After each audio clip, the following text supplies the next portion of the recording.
And so are we. And around the globe, everybody else watching, we're going to be loading into the draft here, into a best of 5. It's game number 1 already. Bands coming out. RRQ going to be on the blue side. We got Echo on the red. The Cho and Fredrin band actually coming out from RRQ to kick it off. Echo taking out the Wanwan and the Joy. It looks like they're already taking out standard trademark picks coming in from Echo immediately. Yeah. With Fredrin just really consistent overall. Yaoi just excellently performs and consistently as well on a Cho. And then we look back at Echo immediately. Wanwan, they get rid of the Joy. I'm not too surprised if it's going to be Yves or even Carry. Yeah, and the Joy has been RRQ's bread and butter, especially when they went up against Falcon, when they want to prioritize that hero as much as possible. They also pick it up in multiple roles, and that is very true with how RRQ perform against Onyx Esports as well. So I will not be surprised if both Fredrin, Cho, and Joy will be constantly banned all throughout the series. With that band coming out in blue, I was actually surprised by it because I was thinking maybe RRQ wants to prioritize that. We saw R7 do very similar things on the glue like he did with the Joy. But now this leaves a lot still here up for grabs. Eve, like you mentioned, is still open. A lot of, I mean, even the carry is taken out here. There it is, right? Now, Eve is locked in, but real quick, let's take a look at this quote from R7. I hope Indonesia is in the upper and lower. Unfortunately, we meet in the lower. Hopefully, one of us can make it to the final to face the Philippines, and I know a lot of people around the world are hoping for that. Honestly, I'm tired of the Filipino dynasty that has been set since M2, and RRQ just might be that one trainer who's going to beat the Elite Four and maybe try and take out the champion at the very end. This is one step away from greatness, from the point of which of no return. We're seeing the Kaja and as well as Sanford. He's going to get his Yuzong, of course. Very standard picks all across the board, but now we see the Beatrix as well as the Grok, which begs the question here. Are they looking to try and shut down Benny QT? Yeah, absolutely. But then again, you now have a shot at Echo, right? They can pick up the marksman right now. But, okay, it's the Harith. Well, instead of like picking up a hardcore marksman, hard carry marksman for Benny QT, they put in the Harith. Although it's a hard carry still, right? If you think about it. But then again, it's a more mid-tempo kind of marksman or gold laner, which kind of tells me that this is the time where Echo will pick up a hero for KarlTzy that will scale into the late game. Yeah, I just don't like, the only thing I don't like about Harith is really if you have a bad start, it's shut down for pretty much the entirety of the game. And it's so hard to get that scalability in comparison to what we've seen with Beatrix, which is so weird because going back to the group stage, she had an abysmal win rate. It was like 30%. But now you see teams, I feel like a switch has been flipped with Beatrix in particular, especially in the hands of Skylar. And going back to the key to victory for RRQ, if it ain't broke, just pick Grok. Yeah. Don't fix it. Don't bother fixing it. And I think, it's really good that Echo didn't fall for the fact of, hey, Grok is flexible and therefore we should expect him in a couple of these positions. They're focusing down on the main issues, which is Vin. And Vin has been having a stellar performance throughout M4 for a good amount of time. And even RRQ giving a lot of respect to Sanji as well, banning out that Valentina, making sure that he's not going to have that many flexible options when it does come down to the dive. Which begs the question, Farmist, ? Should they ban it out here? I guess because they are considering picking it up themselves. It's probably why they will not be banning it out. I'm looking at the past matches of RRQ Hoshi. They do pick it up when they have a Grok. They combo Farmist and Grok to go up against something like a Harith or a marksman, a hard marksman. Curveball, what about Kadita? I love it. It's one of my personal favorites. It also looks good for the side of RRQ Hoshi. It fits the bill of what they want to achieve, right? It's a very RRQ-ish hero. You can also give that to Echo, though. But at this kind of draft, maybe the Kadita will not be considered by Echo themselves. Oh, Barretts. Okay, so KarlTzy opting for that utility jungle route, focused on the objectives. We've seen a lot of this, right? And I mean, at the same time, it is still a safe hero because of the fact that you can kind of brute force your way into those objectives. You have that immune to CC for a little bit. You got the Daytona's welcome. And still, this is a lot of pick-off potential because it's highlighted with the Kaja, but still, can they capitalize on those kills? Because even across the board, they're going to be fighting in the death box. They're going to have to deal with wild charges from angles that they're not expecting. And if Skylar can come online on this Beatrix like we've seen him before, it is a lot of work for Echo here. How about a Martis for Albert for RRQ Hoshi? Then they just have to utilize this Grok on the XP lane, get another like a roamer that can help them suppress this Kaja. And there's the Martis. Yeah, but we're also seeing a Lapu Lapu as well, which does mean that Vin will have access to that Grok as the support. He needs to make sure that when he's playing around Yawi, he doesn't get caught himself, which is something that he's able to do. And there we go. That's the Kadita that we were expecting to see coming in from Echo. Nicely done, boys, here up at the desk. Man, it's weird to see that both Kaja and Kadita picked up in one team, but you know, there's a lot of like -1 potential coming out from Echo. Really what they want to play with. Is it a double down, right? Is it too much for having both Kadita and Kaja? We're not so sure, but we might see that. That's a great point, because honestly, if you already use the Divine Judgment, and if the rough waves are gone, you lose a lot in both categories, right? A lot of pick-off potential, a lot of firepower even. So you almost have to 100% guarantee that you get that numbers advantage if you're Echo here, because if it doesn't play in your favor, then that's going to be bad news for Echo and better for RRQ here as they get ready to go. Well, this is such a stressful game here. I can't imagine what it's going to be like. Hopefully you guys are going to be sticking around because you won't want to miss a second of this. Let's jump right into it.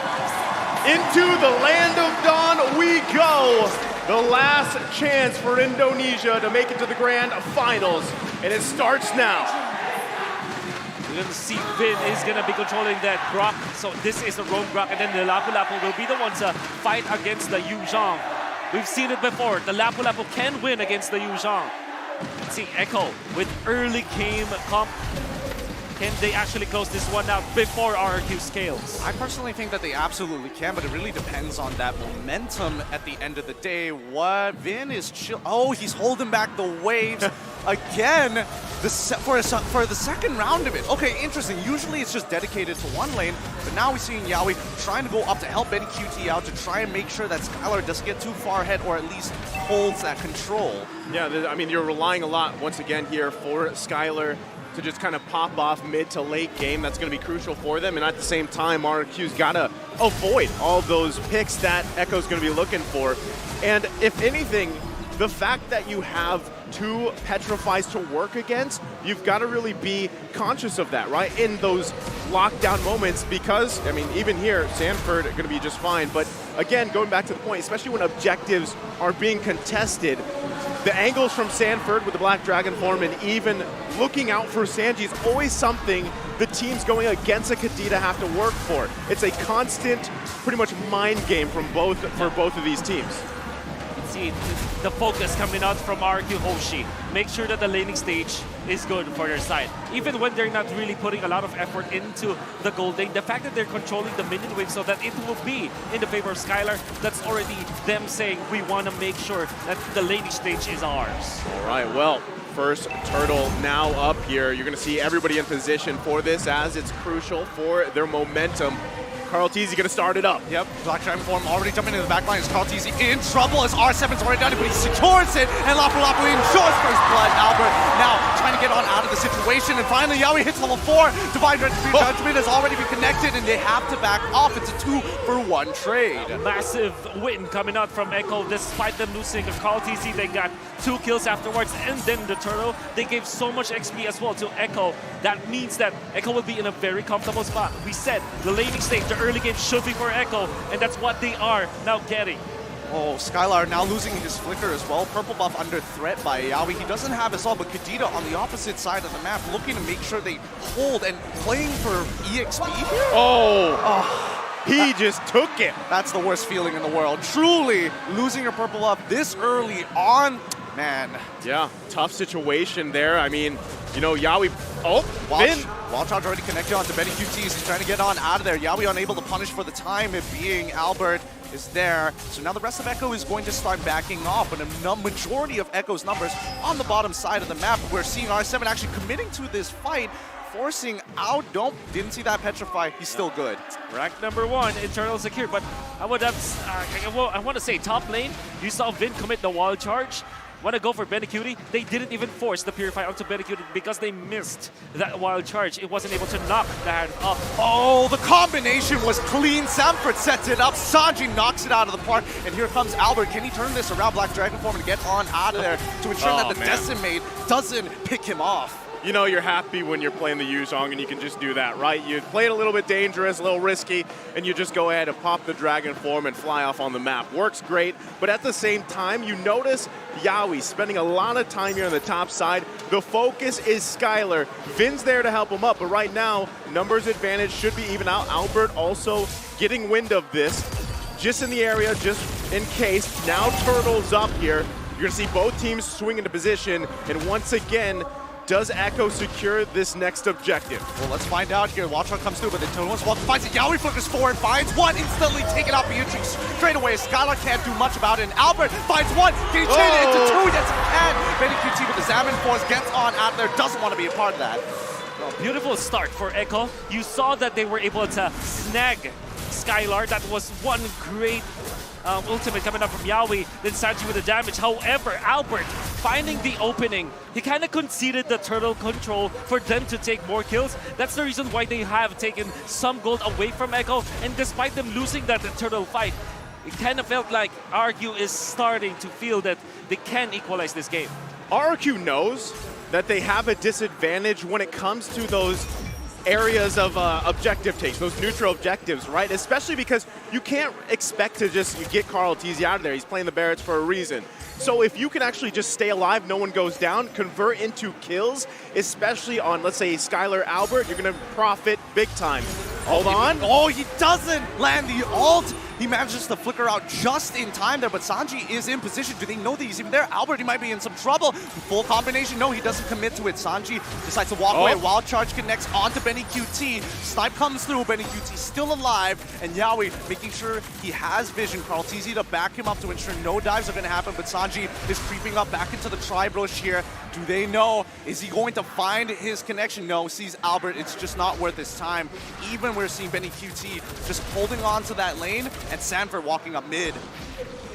War of Patricia. It's the battle for territories now for both teams. They just want to make sure that there's no team that will have the advantage up top where the gold laners are. And this is massive focus for both teams. They know what the win conditions are. Whoever gets the better farm in the gold lane will have a better shot in the mid game. Well, something doesn't seem right here. Bottom side actually getting fully dove on, and that's what we want to see. R7 goes down. They command the map, and now the turtle is in full control over Echo as the reinforcements are on their way. Carteezy is playing it as slow as he can. As soon he'll have to pop the Daytona's welcome. Yaoi finds it once again. Clay flickers on out there, but Sanford should be able to find the kill. It lands onto two. Albert is on his way out. Sanji gets the knock up, and Vin, unable to do anything, must walk away. You see what's going on here, right? It's all angles that you have to watch out for if you're RRQ here. It's either Sanford come from the backside, Sanji popping out of nowhere, and it's tough for RRQ to handle right now. They're trying to constantly catch their breath, but at this time it's already falling apart. You're almost 4K ahead here for Echo. Yeah. You saw like Yaoi in the first turtle fight, he went from the right side. This time he went from the left side, catching RRQ off guard. But my oh my, Echo with a wonderful smart outplay or outwit of RRQ during the turtle fight. That second turtle, they delayed the take of the turtle so that they will have the advantage in the team fight. And topside already crushed, as well as mid-tier 1. Sanford here, knowing that he can disrespect the space. He has a level lead, and I think, you know, Skylar, with the rest of RRQ, might be in some trouble here as the rest of Echo pulls their attention and resources down to the bottom side of the map. Vin has to walk on out, but Carl Teasy and as well as Yaoi start taking the space into the bottom side jungle here. They have to move away. They cannot do anything about this. Oh man, you can already see it. Look at the pressure, right? I mean, knowing that Yaoi's there on that Kaja, Sanji and Sanford were waiting patiently too. They just completely press RRQ off that tier 1, and they're able to secure themselves some more space on the map here, Wolf. Massive map control from Echo. Even Carl Teasy just running around 1v5. Oh, he gets knocked up here. Full combination onto Carl Teasy so far. He now uses the Daytona's welcome. Decimate lands, but it doesn't matter as Sanji finds his own target into Clay. They trade 1 for 1 for now jungler for mid lane. Skylar's just amazing. I mean, all throughout the day, right? You saw him perform in their series against Onyx Esports. Now he's performing once again. Despite him dying once, you saw how masterful he is with a sniper as well, dealing out the damage against Carl-TZ. But definitely we said, Carl-TZ, way too brave.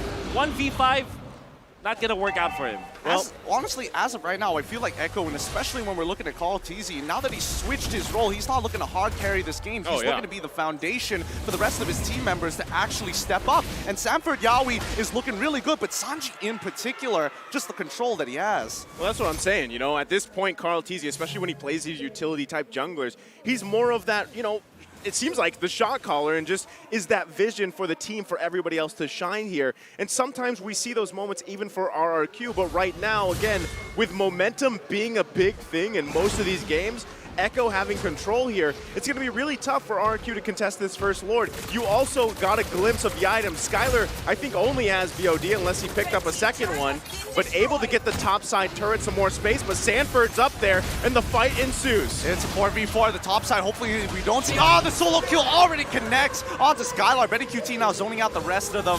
Nothing that RRQ can really do now that Sanford's coming back to make the numbers in their favor. 4v5 doesn't seem ideal, but it's instantly, we're seeing the Divine Judgment lock down 1. 5 members against 3. Sanford now getting in front of Albert as Yawi is disrespecting R7, trying to make something happen here. The Bravest Warrior gets locked up into the Albert gets locked down, but he still manages to get on out. Sanford is still alive, but now the backline is done for. R7 is the next to fall. A 2-for-1 trade, maybe even one more. Benny QT unable to find it.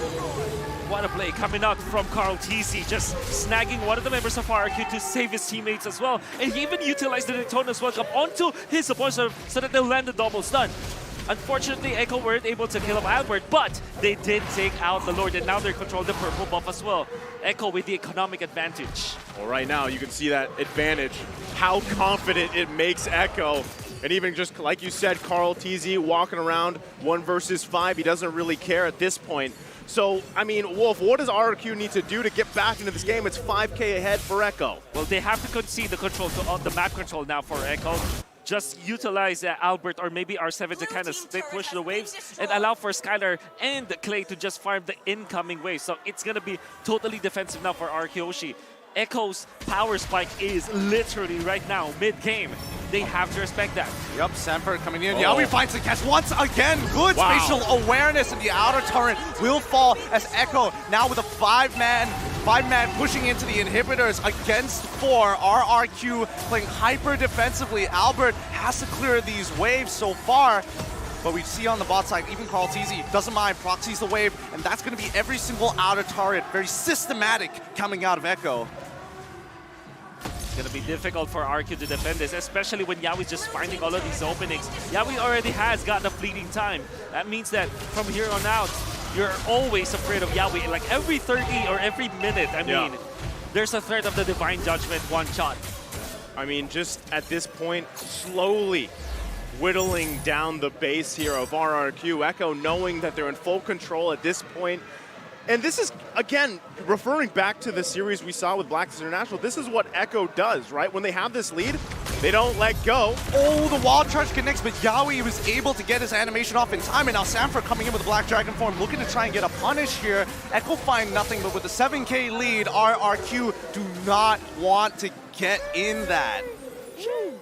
My goodness, even just the plans of RRQ, it's not even working at this point. This is because of the fact that Echo does have the map control, but you have to respect that if you're RRQ. Wanna just farm. Echo though, they're doing the lane freeze so that they force out. They're like smoking out the members of RRQ, get out of their base by freezing the minion waves.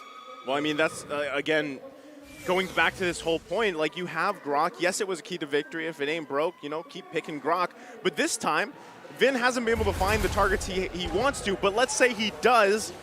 What damage do you have to throw at Echo right now? You know, I think Clay and Skylar both have a couple items, but it's still hard to get through that front line, and even if you do, you've got every other angle to worry about, right? And Sanji so far, 6-0-3, rocking the Petrify here, can most likely one combo everybody from RRQ except maybe Vin and Albert, right? R7 is even in quite a bit of danger with this Lapu Lapu pick. So now Next Lord up here, Echo. Oh, Vin! Vin, he fights two, and the real one manipulation comes on down. They find one pick, like you were talking about, Sanji. No time to react in time, and now our RRQ are in position to maybe hit a Lord here. Let's see how they play out, because Albert might be in some trouble. Yawi is again threatening him with the Divine Retribution. Cartesi getting zoned out for now, but he's really far ahead of the team. Yawi, once again, looking at Albert's positioning. Albert making sure that he doesn't get locked down for the time being. R7 looking for something against Sanford here, but the same goes for Albert. He's got to be so careful as the mid wave gets pushed in. We see Skylar get locked down, but Yawi, the counter engagement. Sanford now looking to punish the backline instantly. They find Skylar, no flicker for him. Albert's trying to run Vin with a wild charge to make it out of there. And once again, the economic advantage from Echo still puts them ahead. I definitely agree with you, Gideon. It's just the items that allowed Echo to really just hammer through like a bantering ram against RRQ Hoshi, but also the dive potential. Even after they were able to take out Sanji, there's still Yawi, there's still Sanford. So many heroes that can go to the backlines, and Skylar only does have one dash and one flicker. It wasn't enough to keep himself alive during that skirmish. Echo now wins the economic battle. And that's what I'm saying, right? Even if you expend all those resources from RRQ to find one member of Echo, at this point in the game, it's not going to be enough. They have to figure out how to stall the game further, allow Skylar, allow Clay to get the items they need, and then those sets from Vin will result in 2 more. Winning those team fights, winning those even skirmishes, if they can get 2 down from Echo, 3 down maybe, is much better. But as this game progresses, it's 9K ahead for Echo, and it's showing here as the Lord marches the mid. This is going to be a guaranteed inhibitor, but topside is collapsing at the same time. R7 is trying to slow it down, but now the engagement happens, and immediately Sanford with the Black Dragon Ball with the help of Salmon Force, the backline getting attacked by R7, but it really doesn't matter here as the Shroud Residue keeps Sanford alive. Immediately, we see Skylar fall once again, and that is going to be that. Wait, hold on, Yawi, they're trapped. They're locked in there. They can't seem to be getting out of here with the barrier already down. Yeah, Benny QT jumps into Salmon Force once again to finally turn this fight around. Little phasing through everybody, and R7 is just looking helplessly. R7 tries with the Bravest Warrior, but the rest of them are looking to end this game. Cartesi is walking backwards with Sanji as well. Doesn't want to jump in. It's too threatening as Divine Judgment comes on through. Knockup connects. Rough Wave's not going to be committed. Daytona's welcome. Throws him against the turnstile, and that is going to be game number 1 for Echo. First blood drawn here by Echo. And again, a very strong fashion. We've seen it before in previous series. RRQ struggling to hold on in this game 1.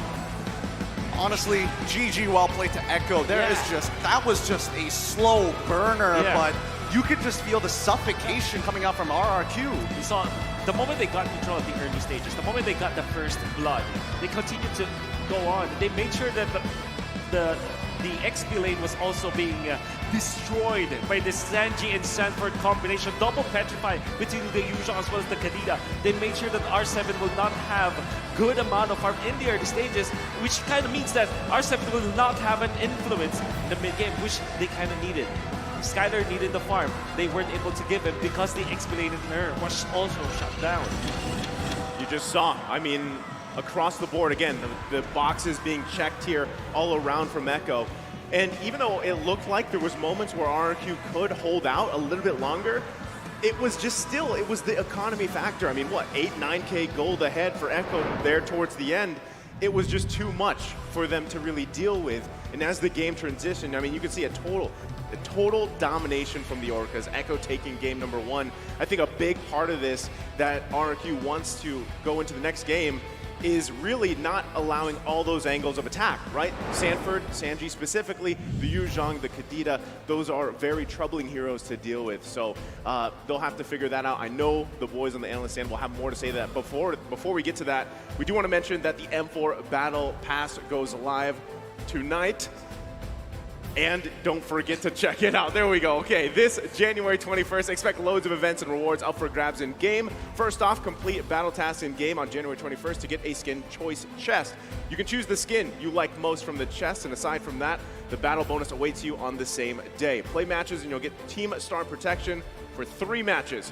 Double BP, double stars, everything else, protection points, double XP, double BP for 5 matches. We're not stopping there. Free access to all heroes and loads of epic skins will also be available, so save the date. That's January 21st. Let's all celebrate the M4 Championship together and with our friends, of course. I know you got the timer up there again, but you're crushing it. You're crushing it. You're shaving off like 3 to 4 seconds every single time. I blind read it. Yeah, don't worry, I got you covered. Well, we're going to throw it over to the analyst stand and see what they have to say about that game number 1. Woo! Welcome back to the analyst stand. What a game won by Echo Esports. That was pure domination. Now, I want to start off from the draft, Mirko. You know, what do you think about what happened with RRQ draft last game? Honestly, I think it was just a great draft by Echo, right? The response from the Yi first pick instantly to Akaja Yuzong, that back line, so much pressure, so much threat, and you could see that the Yi Beatrix combination that they used to go up against on Esports that worked so well just did not have any impact this game. When you come to a level of MLBB, that is what Echo is employing this time around. It all comes down to geometry, right? And with every single hero they're playing with angles. They're playing with just concepts that on the map, if you're able to find them, you will. So you have Yaoi, who just is a straight line, right? You have Benny Cutie, who's kind of like a triangle. When you say that the fight happens here, it's gonna happen here. And you have Sanji and Sanford, who are, again, say what you will about double Petrify, but it's almost an absolute, especially since, I don't know, Mirko, how do you feel about this? RRQ did not employ any Purify at all. Yeah, and I want to point out, regarding the item page right here, Sanford on the Yuzong only have 1 damage item, the Hunter Strike. You know, other than that, it's all defense. How is he able to break away the HP from the backline, just one-shot Skylar like nothing in the late game? Yeah, on top of that, right, I do want to answer Leo's question here with the Purifies. I think, there you go. At this point, it's like they're just gambling on the fact that they're trying to actually flicker out to safety before the Petrify hits. But when you have 2 Petrifies, when you have 2 people that can gap closer so easily on the Yuzong, on the Kadita, on top of that as well, Yaoi on the Kaja that is just so lethal, they need to put some respect down, some Purifies in, right? Also, I think the way that they played here was a bit weird. It wasn't the RRQ we saw up against Onyx Esports that waited for the power spike to hit on Skylar. They kept on fighting and fighting and fighting, and in the end, they just gave over Echo so much opportunity to actually take the snowball. You know, I think a lot of it is why entire RRQ didn't take a Purify is because the Echo has the Kaja, right? The Purify doesn't really help. And a lot of initiation come from Yaoi's Kaja as well. You can see right here, the Forgotten One, Yaoi has 11 total assists, total 76% kill participation. Leo, why don't you go ahead and walk us through some of the combos that Echo had the last game? Yep, so there's at least 2 surefire ways to cut right through RRQ's lineup, right? You have the Kadita combo, and then you have the Black Dragon Form combo off of Sanford, which again, I think saw 1 or 2 one-on-one kills across the map, right, in the 16-minute bout. That aside, you also have Benny Cutie, who is a just threat to deal with. Again, a lot of you will wonder, why did they pick the Harriet so early? It's because they knew that they were going to barrel on through the early to mid, which will open up the map for Benny Cutie. And again, Sanford is one of those tools that allow for it, and he was going off minute 1. On top of that, the X Factor too, right? There are 2 engaged tools, the Kadita, the Yuzong here that got the MVP. Yeah. Sanford, shout out again. What an awesome performance by this young prodigy. He's a prodigy, 16 years old still. I'm so impressed by this man, but the X Factor, Yaoi on the Kaja. He finds so many picks, sometimes no one has to initiate. It's just him getting a pick and instantly RRQ needs to back away. A lot of these times, it's Skylar who actually gets targeted down. It feels similar to what Vin was doing against CW. Yeah, absolutely. And I gotta say, Sanford well-deserved MVP this game. Not only did we see Yaoi combo with the Kaja, the Sanford and Kadita, right? You're doing Kadita on the bottom side. I think it happened twice in a row. Yep. Where they just completely picked out R7 and was absolutely beautifully watched. And let's take a look at the heat map right here. Yep, again, this is 5 to 10 minutes approaching mid-game. And you see how he still stayed in the XP lane is because R7, the relentless one, really just wanted to pressure that turret. Because if RRQ Hoshi weren't winning team fights, which at this point, 5-10 minutes, they weren't, then they were going to try to get some of the map. And Sanford read into that and she said, no, you fight me here and I will stay. And if you don't budge, then the rest of your team is going to suffer. I love it because Sanford is a very team fight, you know, he participates in a lot of team fights previously before this matchup, but then he realized, hey, Beatrix, Skylar, he wants to go for solo farm on the other side of the map, on the weak side of the map to get some trades down as well. He stays there, or he just rotates over back to that lane to punish him. And here, this is the highlights. We're going to see This is what I'm talking about, right? Early on, neutral objective takes. RRQ are contesting every single one of them, and they do not respect the kill pressure that Echo has around the XP lane. They gotta respect this because Echo, look at their compositions. They have a lot of magic. If they get Sanford going, RRQ, what are they gonna do, right? If they go for physical defense or magical defense, it's not really gonna work. No, go ahead. That's the thing, that's the point. Yeah, regarding Sanford though, this Yuzhong, he's finding so much macro plays, right? Like the bottom lane, getting a pick, go to top side. I found a solo one-on-one against Skylar, right? This guy is everywhere in the team fight. I think he has one of the highest team fight participation, 71.3%. The highest was 76%. I mean, when you have a Silent that has one of the highest kill participation, it's a GGWP. Yeah, this is an MVP that is both setup and payoff. He was buying time in the mid game, and then in the late game, just started to dominate. Every single time he went with a Black Dragon form, it was for offense. And